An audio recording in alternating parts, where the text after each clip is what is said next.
2020 has been a crazy year. There's no doubt about that. And if you're self-publishing books, then you've probably seen more ups and downs in your sales dashboard than you're used to, or that you really want to see. And now with Q4 underway, a lot of people are asking, do low-content books still sell? Well, the short answer to that is yes, but there are definitely some no-content and low-content book types that you definitely want to focus on, especially in the current times that we're living in. So first of all, my biggest suggestion is to stay away from lined notebooks. I know that lined notebooks are easy, and so they're very popular to do, and a lot of people want to do it, especially when you're first starting out in no-content, low-content books. But the problem is it's such a saturated market. It's difficult to have your book really stand out and sell a lot because there's just so many out there, even if you're running ads to them.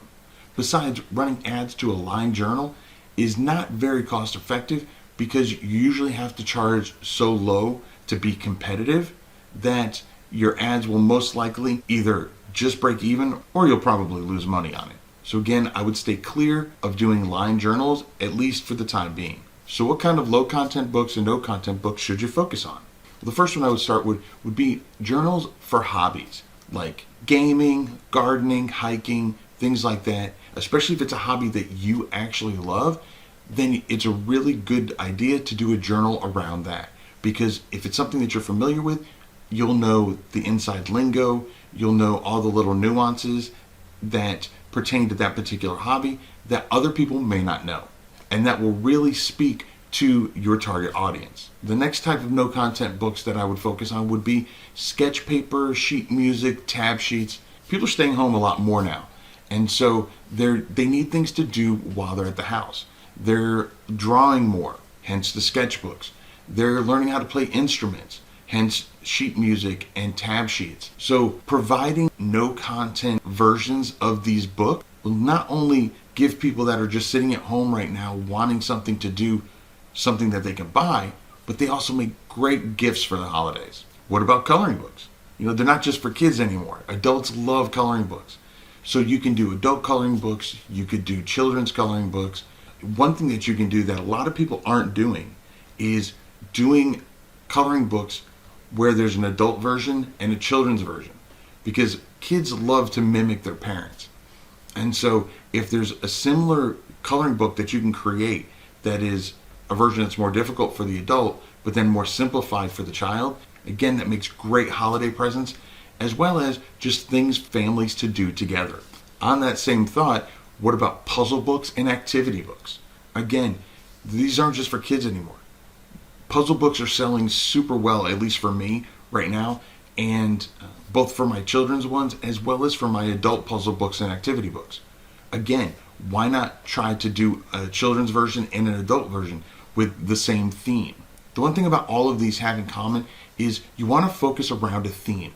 Whether it's a journal about a specific hobby, you can do a sketchbook for a type of drawing genre, sheet music, tab music specific to an instrument, coloring books and puzzle books and activity books all around a similar theme. The more you can narrow down your niche, the better your chances of making sales. Because yes, you're not going to reach out to everybody, but the people that are interested in that are going to be more drawn to it because the cover speaks to them, the interior speaks to them, the topic speaks to them. Now, I do have a huge announcement when it comes to puzzle books, but we're running kind of late, so I'm going to save that for another video, so stick around.